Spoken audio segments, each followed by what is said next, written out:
So, well, one of my favorite things in this was Shumagorov. I finally saw Shumagorov on the big screen. That was like that big octopus thing at the beginning that was chasing the girl. He was always been one of my favorite Marvel characters, just because he's like a Lovecraftian character, and I'm a Lovecraft fan. I know with all the other like races that he was into, but still. He makes some good stories, man. What can I say? But yeah, I love seeing him.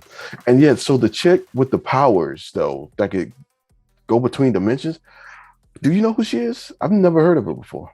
Miss America. I know the broad strokes. Certainly never like read any like major stories involving her, but she's basic. I mean, she more or less she's what they said she was in the movie. Except in the comics, she has more of a grasp on her powers. It's less random than in the movie, but okay. I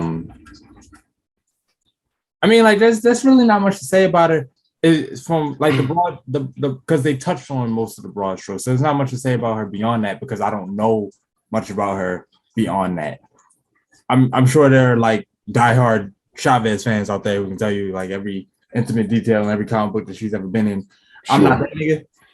So yeah, I recognized her in the trailer. I saw the jacket she was wearing. I was like, oh yeah, I could call her by name. But the MCU is starting to get into the area where it's kind of leaving me behind. You know what I mean? Like I'm seeing characters pop up on screen. I'm barely keeping up with the names at this point. Like I recognize Star Fox at the end of Eternals, but I can't tell you anything about him besides that he's Thanos' brother. And with her, I was like, I know that's Miss America. I know what her powers are, and I know where she comes from, but I can't tell you anything beyond that. And then when Homegirl showed up in the post-credit scenes, I don't know who the fuck that is. So yeah, I don't either. Yeah, I know who that was. It's like I don't even. I was just like, oh, cool, Charlize Theron. All right, nice. All right, okay, cool, whatever. Yeah, I got comic books hard because I don't want to be left behind. Yeah, I think we got to start. We got to start getting into comics and stuff, But yeah, no, they left me behind at externals. Like that whole movie, I'm like, I don't know who the hell they are. I don't know what's happening, but okay, I'm here. what's going on? Yeah, they took a lot of liberties with that movie. It was the Celestials that were the ones that I knew about. Like I knew about Arishem and all of them cats, and then they kind of just got colorful with the rest of it. Yeah, I don't know none of them. I was lost. I was just like, okay, I'm in a movie. All right, let's go. I want a Hydra Cat movie. I'm putting that out there. Right.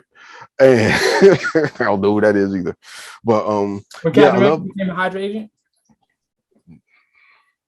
No, I'm telling you what most of my Marvel comic knowledge is revolved around X-Men, Punisher, Daredevil, a little Spider-Man, and that's once you start getting into like the cosmic stuff. Yeah, I'm out. I know Ms. Marvel. I know Silver Surfer. I know the big hitters. Other than that, yeah, I have no idea who these people. I know Adam Quasar. Yeah, other than that, I don't know, man. I didn't read them, but man, that's Doctor Strange fight like towards the end.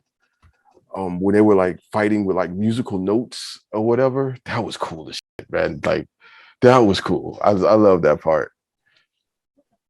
That was like that was one of those moments where it's like, damn, I'm actually watching like a comic book on like come to life. Yeah, I will say that that was pretty creative because like I was sitting in the theater at first when he threw the first note.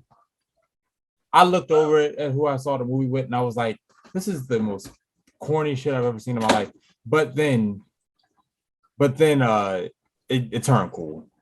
It turned really cool. This was in there. Oh, Bruce Campbell. So for like all the horror movie fans, when they saw Bruce Campbell come up at that like the little like really quick like bit part where they were in the Doctor Strange universe or the universe where Doctor Strange had a monument to him and he was like the hot dog vendor or whatever. Like that was cool. And if Sam Raimi's directing this whole thing, so of course he's gonna have Bruce Campbell in there, Yes, sir. you know, and they have a whole like Evil Dead moment in there where Bruce is giving great Ash performance from that series. I chuckled at that. I was like, that's cool. Speaking of the Illuminati, the whole Black Bolt thing in there, Don't put me like through that, bro. Please don't put me through that. that was like I love how the the stuff that Wanda did was appropriately like gruesome and twisted.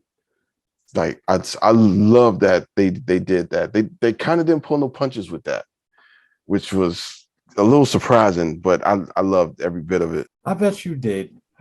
I bet you did. Except for when Xavier died. Like I was like, oh shit, man. But that was kind of like when she came out the fog, it was just like snapped his neck, just like. But yeah, that actually kind of got me though. I can't wait for the next one, man. This one was fun. I loved it. They got gruesome. We went through the multiverses. I can wait for the next one. I'm one of them fan. I'm probably the problem because like I'm like, yeah, give me more. I want more. Keep them coming. I don't mind more. I just wish they would go back. Like, I'm looking at the Marvel lineup, which I've mostly stayed away from because I don't want to know what's coming. But like, I'm not hearing anything on the horizon that I'm like super hyped for. Like even Black Panther's sequel, I don't give a fuck. And the Marvels are getting a movie or something, and She-Hulk is apparently coming. Like, there's all this stuff that's coming. I'm just like, I don't care. I don't care. All right, so you're the percentage of fan that's kind of over it at this point. It peaked. Did it peak with you at Endgame or I'm the? not. I don't want to say it that way. I'll say what I'm saying is so far it has peaked.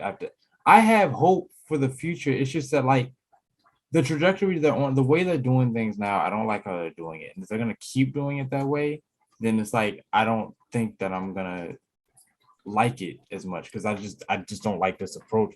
But again, I'm not gatekeeping what came before. I'm not like it can never get better than Endgame or whatever the hell. But they had a winning formula before, and I don't even mean is to like the characters they crafted and everything like that. I mean like just their approach to how they expanded their universe. You can tell whatever stories you want to. I don't really give a fuck. And the more unconventional you get, honestly, I think that will service you. But like, you have to be just as meticulous with your world building as you were before if you want to keep that whatever. I shouldn't. There are 6 seasons and 6 seasons of television and 4 movies of the MCU that came out in the last year. That is ridiculous. Yeah, that's breakneck. That's like when we were getting 2 a year, maybe. Yeah, that's breakneck. And I don't know when it was smaller, when it was more contained. I think it was easier to just kind of like put releases out here and there. But I mean, we didn't expanded we've gone like universal and everything. So and we're pulling in all these characters and all these teams, and so yeah, we need like I don't know. It's to me they're using the app and the movies, which actually I don't know why they don't just release the movies on the app, like in case you can't make it out to a movie or something, but still, did they charge $30 or something at one point to watch a movie on the app? Mm-hmm. Yeah, you know what? Fuck, I probably go to the movies anyway to see it, but I don't know. I think they're holding the balance for now. I don't know how this phase is going to wrap up though. Like, I'm just waiting to see, like what does Black Panther? How are they going to handle Black Panther though? Like, I want to see how they're going to do that. First off. And then how is that going to go into the whole like phase 4 multiverse thing? So I don't know. I'm just waiting to see. I can't wait to see like what's going to happen with all this. So I don't know. I'm the percentage of fan that's like still excited and still liking what I'm seeing. So yeah, I can't wait, man. Give me more. I think they're about to collapse under their own weight. Give it a few more years. I think this is the beginning of the end of the empire. I don't think they'll ever stop making content, but like I think going the way that they're going, they are going to destabilize and just completely fall apart. It could be. I could definitely see it because when you go to a movie theater and you have to have seen like a decade's worth of movies before you can go and see this movie. It's a weird territory. I don't think we've ever been in like this kind of territory before. You know what I mean? So yeah, I don't know. We'll see. Yep. Yep. It's going on midnight. I think we can call it here. Know what I'm saying? So yeah, man. Doctor Strange in the Multiverse of Madness, 8 out of 10. Yes, sir. So yeah, man, sounds good to me. If you like what you see or you disagree, no comment below. Let us know. And as always, like the video, subscribe to the channel, and look out for more A.n.A content coming to you soon. Catch you on the next one. I'm Alex Mack. My partner next to me is. I'm Alex the Hoodless. All right, catch y'all on the next one. Peace. Later.